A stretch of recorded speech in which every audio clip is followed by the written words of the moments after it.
Olá, turminha do quarto ano. Preparados para mais uma aula? Hoje trabalharemos português e matemática. Vamos começar? Na aula de hoje, nós estudaremos a aula 1, parte 2. Faremos os exercícios do 5 até o exercício 8. E para a tarefa, ficará apenas o exercício 1. Já separaram os materiais? Então, vamos começar. Vamos começar a nossa aula? Mas antes de iniciarmos, vamos recordar um pouquinho o que aprendemos na aula anterior sobre sistema de numeração decimal. Sabemos que o sistema de numeração decimal é composto por 10 algarismos, sendo eles o 0, o 1, o 2, o 3, o 4, o 5, o 6, o 7, o 8 e o 9. Sabemos também que ele é base 10, ou seja, a cada 10 elementos agrupados, conseguimos fazer a troca por um elemento da ordem imediatamente superior. Se agrupamos 10 unidades, conseguimos trocar por uma dezena. Sabemos também que ele é dividido em ordens e em classes, e seu valor é posicional, ou seja, dependendo de qual ordem ele ocupa, ele terá um valor. Podemos utilizar o número 2 em qualquer das ordens, mas conforme ela estiver ocupando, saberemos qual é o valor que ele ocupará naquele lugar. Por isso que ele é chamado de valor posicional. Vamos à nossa aula de hoje? Hoje iremos iniciar o nosso aprendizado com composição e decomposição de um número. Mas o que é composição? Composição é montar um número. Então, eu tenho um número que já está dividido em partes menores e eu terei que montá-lo. Mas como, professora? Vocês vão observar que nós teremos que ir agrupando ele para poder conseguir formar. Vamos ver como se dará esse procedimento? Aqui, eu tenho a centena, eu tenho a dezena e eu tenho a unidade. Na centena, eu tenho duas centenas. Então, vocês estão observando que o meu número ele está dividido em partes menores. Na dezena, também duas. Na unidade, também duas. Então, agora, o que eu vou ter que fazer? Eu vou ter que montar esse número para mim descobrir qual é esse número. Vocês estão vendo que aqui embaixo tem o número 2? Todo feliz, brincando? Seria para demonstrar para vocês que em cada ordem eu tenho o número 2. Mas agora que nós vamos ver o valor que ele está ocupando nessa ordem. Ó, aqui eu tenho 200. Por que 200? Porque eu tenho duas centenas. E sei que cada centena vale 100 unidades. Então, eu tenho 200 unidades. Aqui eu tenho as duas dezenas. E sei também que cada dezena equivale a 10 unidades. Então, 2 vezes 10, 20. Esses 20 aqui. Aqui eu tenho duas unidades e sei que cada unidade vale 1. Então, 2 vezes 1, 2. Somando, ó, eu vou somar essas três ordens. 200 mais 20, 220. 220 mais 2, será que é o 222? 222. Olha os números sendo agrupados, ó.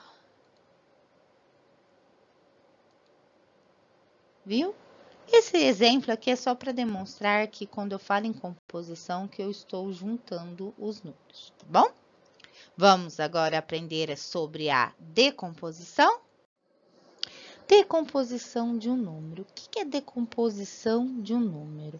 É decompor ele em partes menores, ou seja, desmontar o número. Então, nós temos diversas formas de fazer decomposição. A professora trouxe algumas delas. Ainda iremos continuar com o mesmo número trabalhado na composição, do qual nós compomos ele. Então, vamos ver como que vai ficar o número 222? O número 222 tem 2 unidades, 2 dezenas e 2 centenas. Agora, a professora vai decompor ele na forma aditiva. Na forma aditiva, eu vou estar verificando quantas unidades tem em cada ordem e somando. Então, aqui eu sei que eu tenho 2 centenas e sei também que cada centena vale 100. Então, 2 vezes 100, 200. Mais 2 dezenas. Eu sei que cada dezena vale 10, então eu tenho 20. E 2 unidades. Eu sei que cada unidade vale 1, 2 vezes 1, 2. Essa que a professora acabou de realizar com a cor azul é a escrita aditiva. Essa que a professora acabou de colocar para vocês é a escrita multiplicativa e aditiva. Então, aqui ainda vou decompor ainda em partes menores. Eu vou verificar que ele tem 2 centenas vezes 100 unidades, mais 2 dezenas vezes 10, mais 2 unidades vezes 1. Então, essa que a professora acabou de fazer é a decomposição aditiva e multiplicativa. Agora que vocês já sabem como é a decomposição e a composição de números, vamos às atividades. Nesse exercício aqui, o que vocês vão ter que fazer? Represente cada um dos números a seguir no respectivo quadro de ordens. Então, vamos lá. Esse daqui é o quadro de ordens. E esses daqui são os números. Então, o que vocês vão ter que fazer? Representar eles aqui, o número embaixo de sua respectiva ordem. E aqui vocês irão escrever por extenso esse número. Então, vamos lá? A professora primeiro vai fazer a escrita aqui das ordens para relembrar para vocês. Então, vocês têm a unidade, a dezena e a centena. Pá, ficou um pouco grande. Vamos corrigir. Aí. E a centena. Esse número aqui não tem a unidade de milhar, mas nós temos alguns que tem. Não é só um, não, tem alguns. A professora vai fazer uma observação daqui a pouco quanto a esses números que têm uma unidade de milhar. O que vocês vão ter, então, que fazer nesse exercício? Colocar as ordens com os seus respectivos números e escrever por extenso, ou seja, escrever como que vocês estão lendo esse número, colocar em palavras o número. A professora vai fazer o primeiro, 693, e vocês acompanhem. Então, vamos lá. Ó, 693. Eu tenho 3 unidades. Então, eu vou lá na ordem da unidade e coloco. Eu tenho 9 dezenas e tenho 6 centenas. Lembra do que a professora comentou que quando vocês têm ordem vazia e que à esquerda não tem nenhum número, vocês não precisam colocar o 0. Então, aqui a professora vai deixar em branco. Não tem necessidade porque eu não tenho outra ordem que tem número, ok? E aí, vocês vão colocar como se lê esse número, 693. O que a professora falou para vocês quanto à observação é quanto à ordem de milhar. Nesse caso aqui, vocês têm uma unidade de milhar. Então, quando vocês forem passar para o extenso, escrever em palavras esse número, vocês coloquem o 1. Então, vocês vão ter que escrever como? 1.491. Por quê? Pode ser que vocês já tenham visto a escrita dessa, quando vocês têm apenas uma unidade de milhar, sem o número 1. Mas isso pode ocorrer falsificações. Então, pode ser que acrescentem números na frente. Isso acontece muito com quem faz preenchimento de documento, preenchimento de cheque. Então, a escrita oficial pede-se a escrita do número 1. Então, quando vocês forem escrever por extenso, vocês vão colocar 1.491. Combinado? Então, esse é o nosso exercício. Agora chegou uma parte muito importante. Antecessor e sucessor. Acredito que vocês já ouviram falar em antecessor e sucessor. Será que vocês lembram o que é antecessor e sucessor? Mas não precisa se preocupar. Professora, vamos, não só a professora, nós iremos recordar o que é antecessor, o que é sucessor. Vamos lá? A professora trouxe a turminha do Sítio do Pica-Pau Amarelo. Acho que todo mundo já conhece a Emília, o Saci, a Cuca, o Pedrinho. Então, eu trouxe esses personagens para exemplificar um pouquinho para vocês. Então, vamos lá. O que é antecessor? Então, para utilizar os desenhos, para vocês entenderem um pouquinho melhor o que é antecessor e sucessor, vamos pegar a nossa boneca Emília como base. Então, ela vai ser a nossa base. A partir dela, iremos verificar quem é o antecessor e quem é o sucessor. Então, quem é o antecessor da Emília? O Saci. Percebam que a própria palavra antecessor indica antes. E o sucessor, quem será? A Cuca. Sucessor é o que vem depois, Sucessor, depois.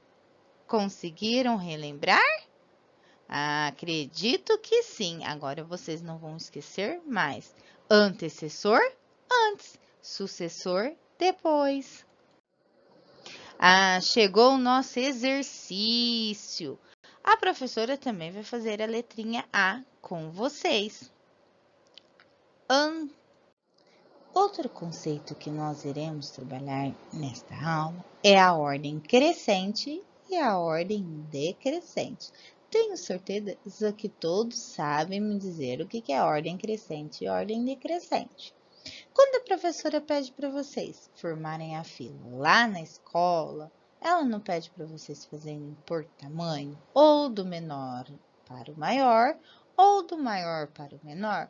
Isso é o que nós chamamos de ordem crescente e ordem decrescente. Então, vamos lá. Ordem crescente é do menor para o maior. Olha os nossos personagens do Sítio do Pica-Pau Amarelo de novo. Vamos ver nesses personagens como que vai ficar a ordem crescente. Quem será o primeiro? Ou seja, o menor personagem? É a Cuca, depois o Saci, o Pedrinho e a Emília. Observem que a nossa ordem crescente começou do menor para o maior. Agora, nós iremos trabalhar o contrário da ordem crescente, é a ordem decrescente, ou seja, do maior para o menor. ordem decrescente. E aí? Quem será? Acho que já ficou fácil, né? Que é só observar o final da fila e colocar o último personagem agora em primeiro lugar, que é a Emília. Depois o Pedrinho, o Saci e a Cuca. Então, esse daqui é a ordem decrescente. Se vocês observar, eu tenho do maior para o menor. Nesse exercício, nós iremos trabalhar o conceito aprendido no slide anterior sobre a ordem crescente. Vamos fazer a leitura do enunciado? Observe os desenhos abaixo e coloque-os em ordem crescente. Se é crescente, devo começar pelo menor, o menor número dessa sequência. Observe que eu tenho 215, o 189, o 34, o 177, o 75, o 126, o 208 e o 151. Então, o que eu vou fazer? Aqui, nessa escada, em cada degrau irá um número. Então, eu vou começar a subir a escada com o menor número, porque eu estou falando em ordem crescente. E qual desses números que a professora acabou de fazer a leitura é o menor número? É o número 34. Aí depois eu volto nessa mesma sequência e verifico qual o outro número menor. E assim até chegar no último degrau, que é o maior número. Nessa atividade, vocês irão ter que ligar as fichas que somam 1000. Como? Então, vamos ver.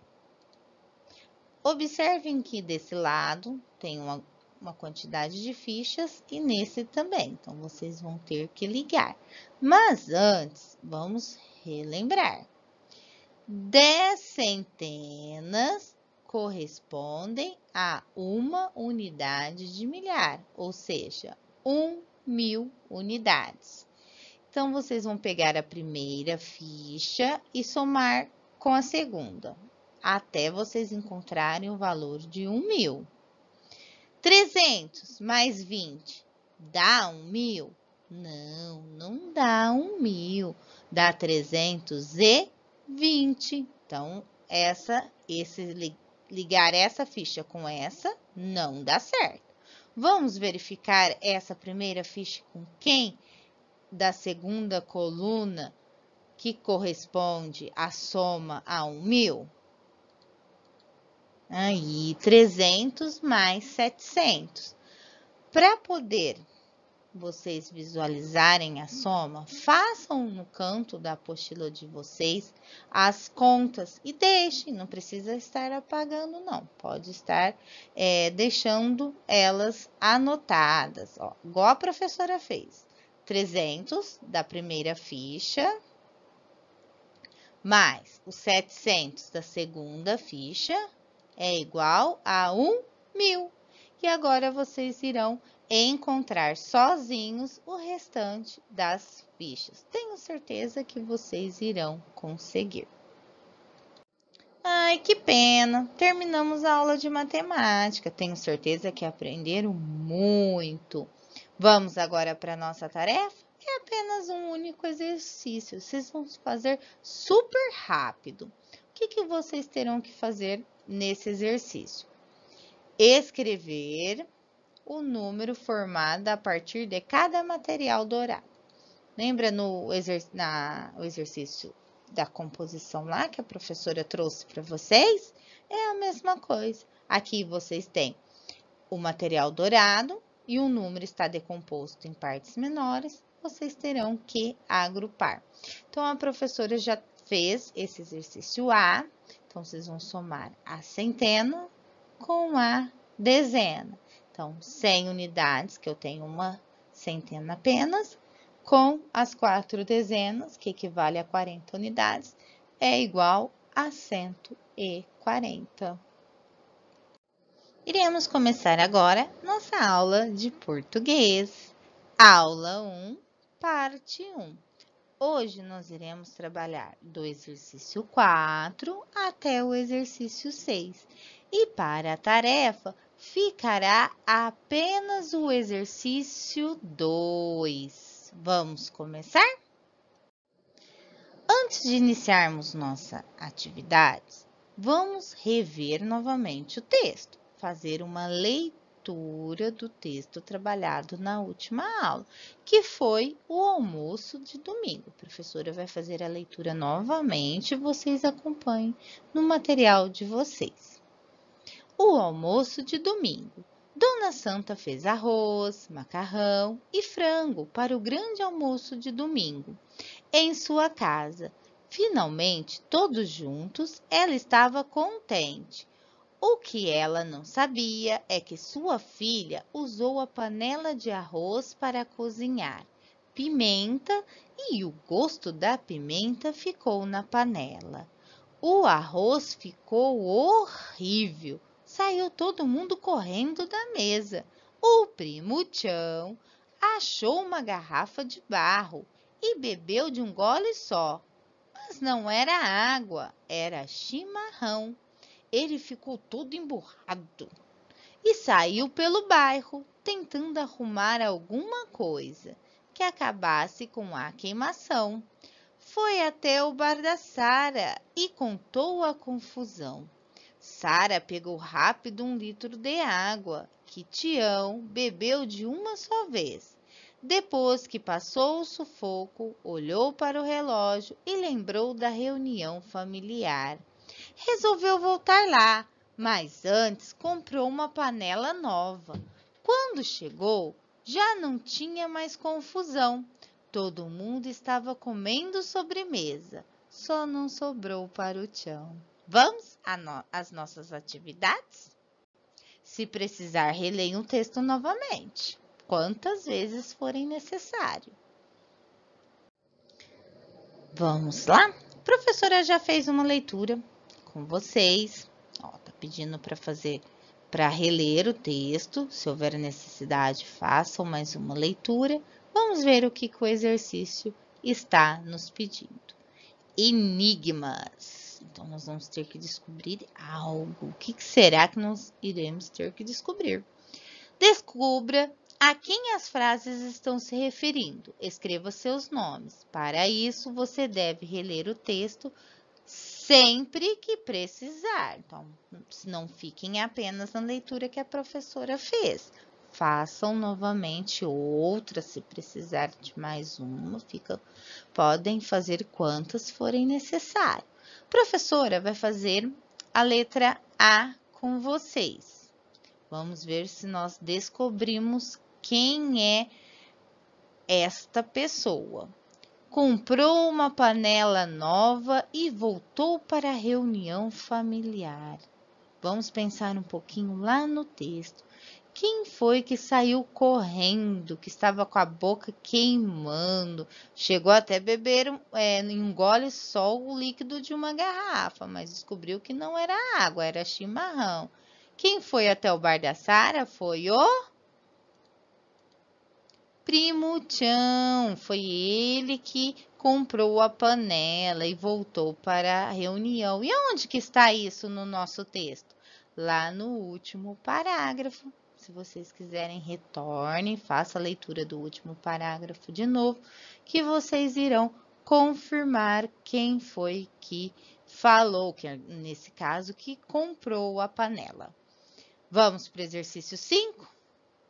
No exercício 5, vocês irão ter que relacionar as frases, dando sentido a elas e depois escrevê-las no caderno. Então, vamos lá?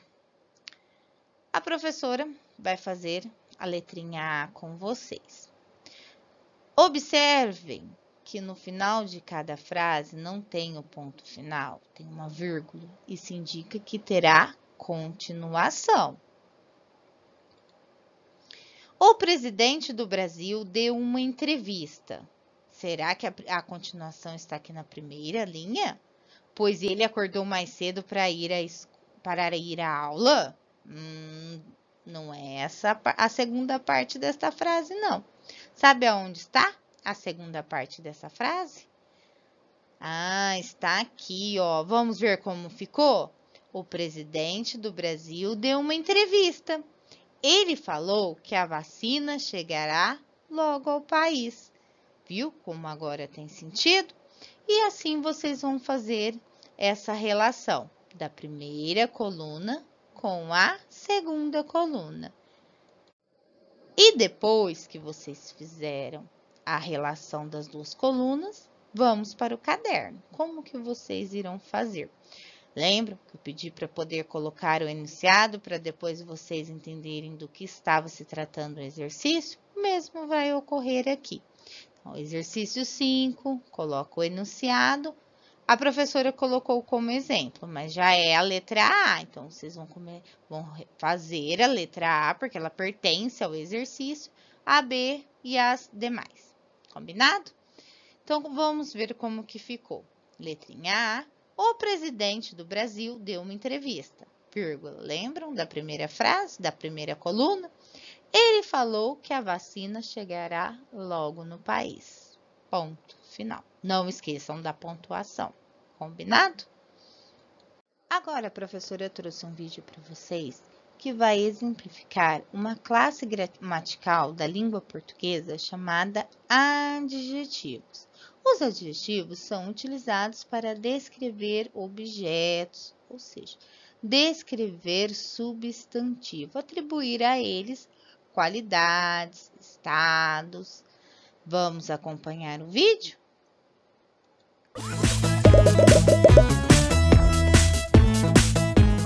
Tia, você já decidiu o que vai dar de presente de aniversário para sua mãe? Já, acho que vou dar um livro. Eu pedi ajuda para minha avó, mas ela não entende o que é que eu quero. Se eu não der mais dados para ela sobre os gostos da minha mãe, ela não vai poder me ajudar. Você tem razão. Você se lembra que na escola estivemos falando do uso dos adjetivos? Hoje vamos aprender brincando com umas palavras muito especiais. Eu vou dizer uma palavra em segredo para um de vocês, um substantivo, e esse aluno terá que pensar palavras que descrevam esse substantivo para que o resto possa adivinhar de que palavra estamos falando. Pode começar, Luciana. Este substantivo é carinhoso, peludo, fiel e protetor. Perfeito. Alguém já sabe? É um cachorro. Tudo que diz, descreve um cachorro. Muito bem. Agora é a sua vez, Matias. O substantivo é amarelo, quente, necessário, fogoso. É o sol? Muito bem, Maíco. Todas essas palavras que usamos para descrever os substantivos, que nos dão informação sobre eles, são os adjetivos. Então os adjetivos nos dizem como são os substantivos. Isso mesmo, Michael. Eles dizem as qualidades dos substantivos aos que fazem referência. Vamos ver agora se tudo o que você aprendeu vai poder ajudá-lo um pouco. Eu vou ler para você. Escuta, avó, quero que você me recomende um livro interessante de história uruguaia. Além disso, eu quero comprar flores amarelas muito perfumadas e uns chocolates suíços muito gostosos. Com isso, ela já não vai ter dúvidas. Obrigado, Lu. É muito importante que você os use bem, para que todos entendam o que você quer dizer. Ei! Gostaram do vídeo? Então agora vamos às nossas atividades. No nosso último exercício de português, nós iremos trabalhar com os adjetivos. Lembrando, os adjetivos ele pode vir antes do substantivo, que nem bonita, boneca, como depois, boneca, bonita. Aqui nós iremos utilizar esses adjetivos. No exercício A, vocês irão continuar preenchendo com os nomes que vocês conseguem ver na cena. Pense, que objetos aparecem na cena? Como eles são? O que eles estão usando? Em que lugar eles estão? Então, aqui vocês têm já 2 objetos e vocês vão ter que elencar os demais, que nem a calça e os pés. Tem diversos outros objetos. Então, continue a sequência e completem com os nomes do que vocês estão observando na cena. No exercício B, pinte a cena que você viu no exercício 6 e para cada item da sua lista escreva uma palavra que descreva como ele é. Ou seja, aqui vocês irão utilizar os adjetivos. Então, façam a pintura dessa cena e completem, vocês vão verificar os demais nomes que vocês colocaram, coloquem aqui, depois vocês completam com palavras que descrevam esses objetos. Por isso que está pedindo para fazer a pintura da cena, isso irá auxiliá-los no momento das descrições. Combinado? Terminamos a nossa aula. Agora, as explicações é para a tarefa, que seria as atividades para a casa. Então, de português, ficou apenas o exercício 2. Releia o texto, o almoço de domingo e responda em seu caderno. Se não houver espaço na apostila, faça no caderno pautado, colocando a página, a data do dia que está sendo realizada e faça a resposta no caderno. Coloco o enunciado também para vocês, depois, em um futuro estudo, saberem da onde que era o exercício. A letrinha A, quando aconteceu o almoço da Dona Santa e onde? Então, aqui está perguntando quando e onde. Então, o que nós iremos fazer? Retornar ao texto. Vamos fazer a leitura e tentar descobrir essas duas questões. O almoço de domingo. Dona Santa fez arroz, macarrão e frango para o grande almoço de domingo. Opa, já descobri quando aconteceu. Quando foi? No domingo. Em sua casa. Olha, já descobri a segunda resposta também. Onde? Então, onde foi? Na casa de Dona Santa. Então, nós já temos no primeiro parágrafo a resposta da questão A. Vamos ver como ficou? O almoço aconteceu no domingo, em sua casa. E agora vocês façam a leitura do texto e respondam as demais questões. Agora que terminamos nossa aula, se caso ficou alguma dúvida, assista o vídeo novamente, refaça os exercícios e se mesmo assim persistir alguma dúvida, a sua professora terá o maior prazer em te ajudar. Até a próxima aula, um grande abraço, tchau!